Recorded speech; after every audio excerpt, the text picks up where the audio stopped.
Bonjour, alors aujourd'hui je vais vous parler de Kiko. C'est une marque italienne de make-up. Si vous ne la connaissez pas, il y a un site internet, vous pouvez aller regarder, ils font de très bons produits. Alors pourquoi je vais vous parler de Kiko? Eh bien en fait c'est la faute d'une autre youtubeuse. Ce matin je ne travaillais pas. Donc j'ai décidé de prendre mon temps et de regarder un petit peu les vidéos des youtubeuses dont je suis abonnée. J'en avais quelques-unes de retard. Donc j'ai vu une youtubeuse qui a fait une revue sur Kiko. Et puis je sais pas, voilà, ce matin je me suis dit ça me donne envie, je vais aller acheter un ou deux trucs. Donc un ou deux trucs, vous voyez ce que j'ai acheté, hein. J'ai acheté des vernis, j'ai acheté plein de choses. Je vais vous présenter ce que j'ai acheté aujourd'hui. Alors j'ai déjà craqué évidemment pour 4 vernis. Ils étaient en solde, ils étaient en solde ou pas d'ailleurs?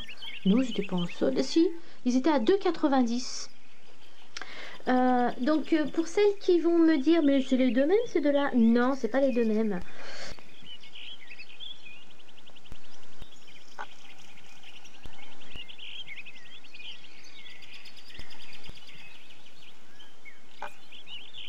Donc à la base, si j'étais chez Kiko, c'est pour acheter un blender.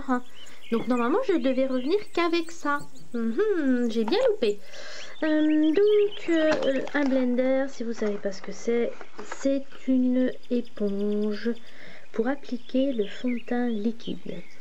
Donc ça fait très longtemps que j'en entends parler. Moi, je ne peux pas acheter celle de Essence, donc je me suis un peu rabattue sur Kiko. Donc je suis pressée de pouvoir le tester. Moi je mets mon fond de teint normalement avec un pinceau. Alors j'ai deux pinceaux à fond de teint, où effectivement ça m'arrive aussi de le mettre avec mes doigts, mais j'aime un petit peu moins. Donc j'ai hâte de pouvoir tester ce blender et puis je vous dirai ce que j'en pense évidemment. Alors autre achat, des fossiles donc de la marque Kiko. Donc c'est les 02. Autre achat, un liner nacré blanc. J'en avais pas, j'en ai eu un il y a très longtemps. Et en fait j'avais remarqué que ça tenait pas du tout. Alors c'est pas que ça tenait pas, c'est que ça ne se voyait pas du tout sur l'œil. Donc quand je l'ai vu, j'ai juste testé sur ma main comme ça, la rapide. Je suis passée à autre chose. Et en fait en regardant autre chose et en testant autre chose sur ma main, un liner noir, j'ai remarqué en fait qu'il se voyait carrément. Donc c'est le numéro 100, ils appellent ça Super Color Eyeliner. Hop, je vais vous montrer la pointe. La pointe elle est comme ça, donc c'est assez long quand même et très fin. Et je vais vous montrer un swatch sur ma main. J'avais jamais eu l'occasion de tester leur liner noir en forme crayon, pas en pinceau, en crayon à pointe fine. Donc c'est chose faite. Donc il est de couleur noire. Là vous avez la référence.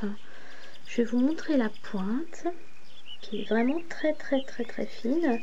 J'ai fait un tout petit essai sur ma main ce matin. Et sur ma main il y a toujours la trace des lins. Vous voyez, et ça part pas, hein, ça tient vraiment très bien.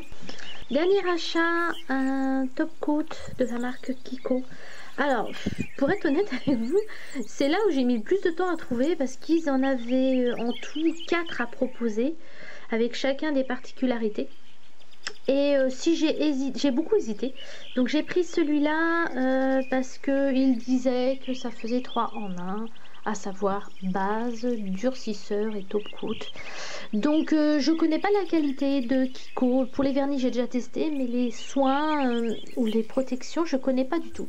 Donc si le numéro ça vous tente, c'est le numéro 100. Donc vous voyez fortifiant, tenue, base et top.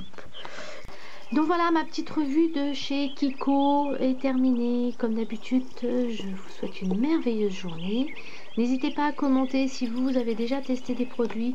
N'hésitez pas à me donner votre avis. Et puis en commentaire, n'hésitez pas non plus à vous abonner si ça vous plaît. Et je vous dis à bientôt et comme d'habitude, bye bye!